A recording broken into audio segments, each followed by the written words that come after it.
how you spread an idea. Going through that whole cycle is priceless. And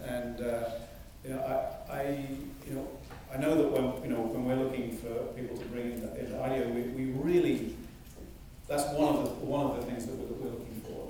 That experience of having taken ideas through a cycle, understanding the implications of your ideas. And to be honest with you, it's not that hard to have ideas.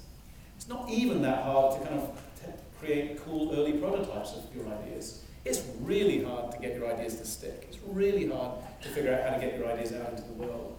And even if that experience has been, as I said, around something relatively small, it's a tremendous set of insights that come along with that will be incredibly valuable to you. So again, if there's a piece of advice that I would offer is look for opportunities to stick with ideas through a cycle, whether that's through internships or through projects you do here or whatever it might be, or through jobs you take up in the field.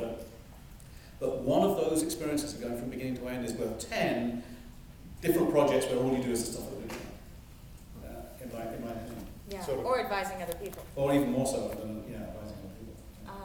And I also think, because people ask a lot, what's the career trajectory for someone like you in social innovation? And I think that we're going to see this kind of circular route. When I look at Clara, who worked at Acumen for 3 years, is still all of 25 or 26 years old.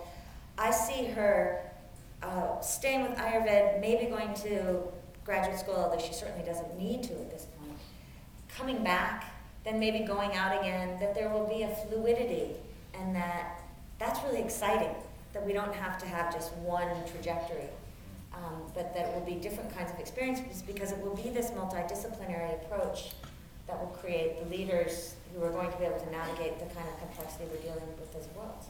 And what about the question of the graduate schools and how to bring some of that into MBA programs for others? I think that the business schools, that the real issue is not design thinking per se or social innovation per se, it's leadership.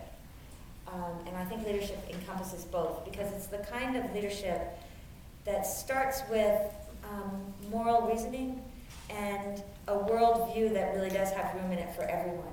And that if we could bring more of that into some of the kinds of cases, the questions, the way that we train our students in the business schools, we will get to design thinking, we will get to social innovation that would serve the world well. And I think that this last financial crisis, where everyone was saying, whose fault is it? How did this happen?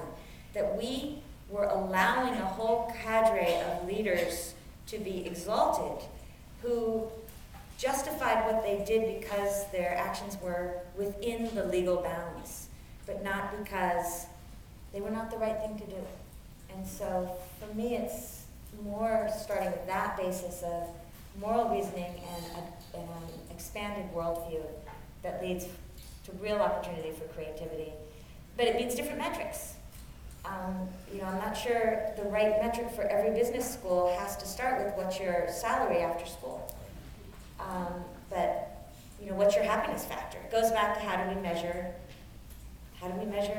what it means to win on this human journey. There wasn't a column in the U.S. News and World Reports last time I looked. Better business schools. I'm always in like the 2% category of the class.